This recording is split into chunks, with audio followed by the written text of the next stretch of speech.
With new McValue at McDonald's, you get more than you expect. So after a long day, buy a double cheeseburger and add a McChicken for $1. Because saving with deals is always on the menu. With new McValue. Prices and participation may vary. Valid for item of equal or lesser value. Hello, Anne listeners. Do you ever wish you could get artisan breads and pastas delivered directly to your door? Well, Wild Grain does just that, delivering pastries, pastas, and delicious bread made from clean ingredients that you just heat up from frozen to add to your weekly meals. They even have gluten-free boxes available, and they're made in a gluten-free facility, so they're safe for celiacs like me. I tried out a box myself, and I loved it, especially the chocolate chip cookies.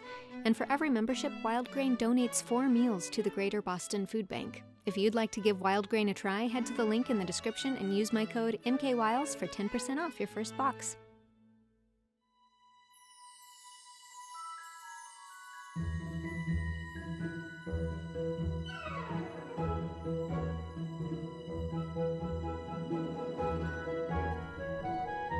Anne of the Island,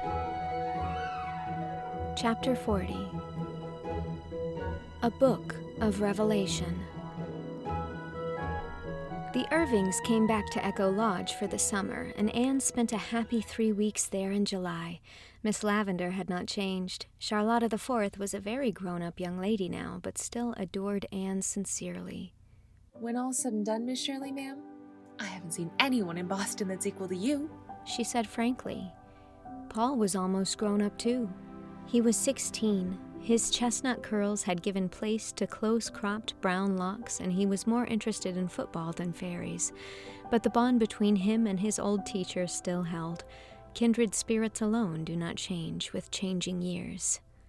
It was a wet, bleak, cruel evening in July when Anne came back to Green Gables. One of the fierce summer storms which sometimes sweep over the Gulf was ravaging the sea. As Anne came in, the first raindrops dashed against the panes.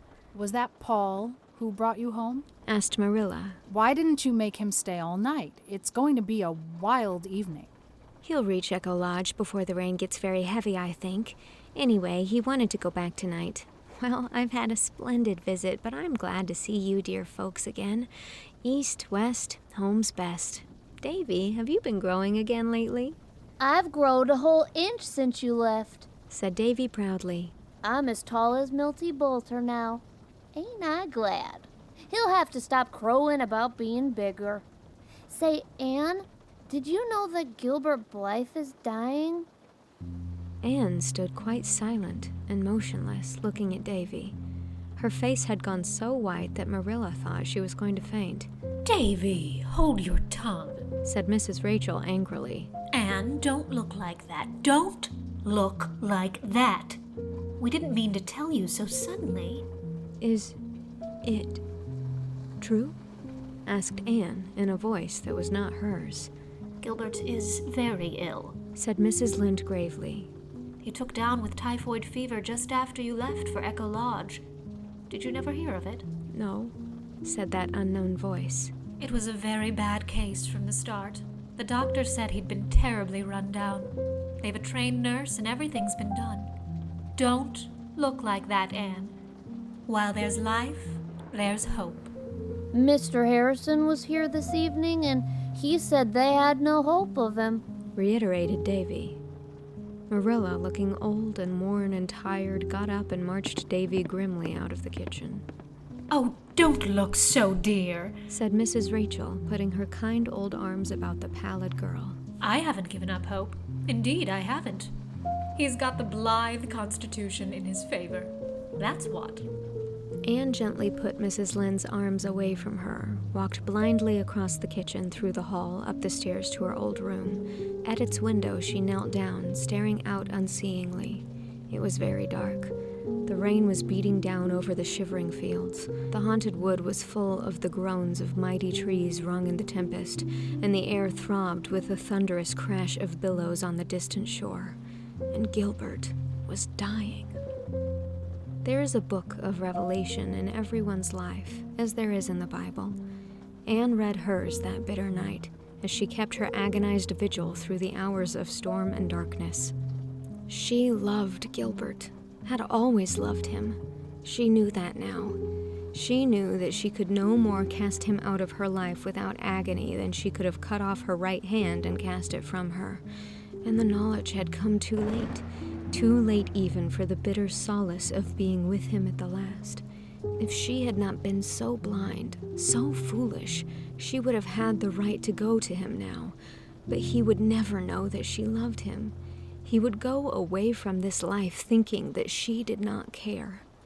Oh, the black years of emptiness stretching before her. She could not live through them. She could not. She cowered down by her window and wished, for the first time in her gay young life, that she could die too. If Gilbert went away from her without one word or sign or message, she could not live. Nothing was of any value without him. She belonged to him, and he to her. In her hour of supreme agony, she had no doubt of that. He did not love Christine Stuart, never had loved Christine Stuart. Oh, what a fool she had been not to realize what the bond was that had held her to Gilbert, to think that the flattered fancy she had felt for Roy Gardner had been love, and now she must pay for her folly as for a crime. Mrs. Lynde and Marilla crept to her door before they went to bed, shook their heads doubtfully at each other over the silence, and went away. The storm raged all night, but when the white dawn came, it was spent. Anne saw a fairy fringe of light on the skirts of darkness. Soon the eastern hilltops had a fire-shot ruby rim. The clouds rolled themselves away into great, soft, white masses on the horizon. The sky gleamed blue and silvery. A hush fell over the world. Anne rose from her knees and crept downstairs. The freshness of the rain wind blew against her white face as she went out into the yard and cooled her dry, burning eyes. A merry, rollicking whistle was lilting up the lane. A moment later, Pacifique boat came in sight. Anne's physical strength suddenly failed her. If she had not clutched at a low willow bough, she would have fallen. Pacifique was George Fletcher's hired man, and George Fletcher lived next door to the Blythes. Mrs. Fletcher was Gilbert's aunt. Pacifique would know if Pacifique would know what there was to be known. Pacifique strode sturdily along the red lane, whistling. He did not see Anne. She made 3 futile attempts to call him. He was almost past before she succeeded in making her quivering lips call, "Pacifique!" Pacifique turned with a grin and a cheerful good morning. "Pacifique," said Anne faintly, "did you come from George Fletcher's this morning?" Sure, said Pacifique amiably.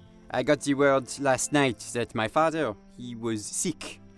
It was so stormy that I couldn't go then, so I start very early this morning. I'm going through the woods for a shortcut. Did you hear how Gilbert Blythe was this morning? Anne's desperation drove her to the question. Even the worst would be more endurable than this hideous suspense. Oh, he's better, said Pacifique. He got the turn last night. The doctor says he'll be all right now this soon while. Had a close shave, though. That boy, he just killed himself at college. Well, I must hurry. The old man, he'll be in a hurry to see me. Pacifique resumed his walk and his whistle. Anne gazed after him with eyes where joy was driving out the strained anguish of the night. He was a very lank, very ragged, very homely youth, but in her sight he was as beautiful as those who bring good tidings on the mountains. Never, as long as she lived, would Anne see Pacifique's face without a warm remembrance of the moment when he had given to her the oil of joy for mourning. Long after Pacifique's gay whistle had faded into the phantom of music and then into the silence far up under the maples of Lover's Lane, Anne stood under the willows, tasting the poignant sweetness of life when some great dread had been removed from it. The morning was a cup filled with mist and glamour. In the corner near her was a very rich surprise of new-blown, crystal-dewed roses. The trills and trickles of song from the birds in the big tree above her seemed in perfect accord with her mood. A sentence from a very old, very true, very wonderful book came to her lips. "Weeping may endure for a night, but joy cometh in the morning."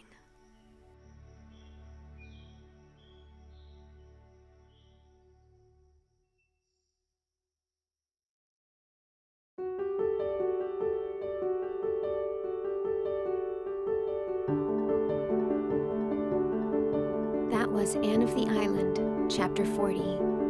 Charlotta the Fourth was read by Tia Workman. Marilla Cuthbert was read by Whitney Avalon. Davy Keith was read by Lauren Lopez. Mrs. Rachel Lind was read by Jaime Lynn Beatty.